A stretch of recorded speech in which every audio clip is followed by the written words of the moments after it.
Lucien nam je izdala primorsko skrivnost iskanja špargljev.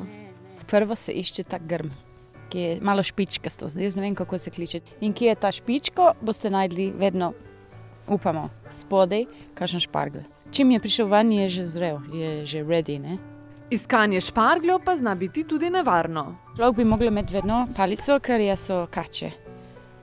In včasih, ko je lepo sonček, tako se skrivajo in se sončajo in če ti tako disturbs, ne, kako se reče, zmoteš kačo, pa ti reagira čudno, ne. Meni je zgodilo glih tle dol, da sem dala roko, kje so kamni bili zadaj, po špargelj in mi je šel nazaj notri. Tako da moraš paziti. Lucien jih priporoča vsem.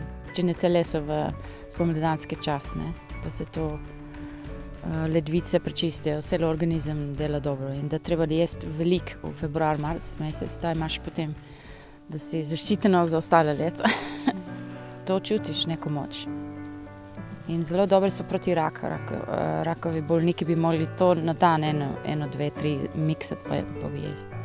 Iz špargljev lahko pripravimo rižote, testenine, juhe, Lucien pa jih najraje naredi po primorsko, z jajčki.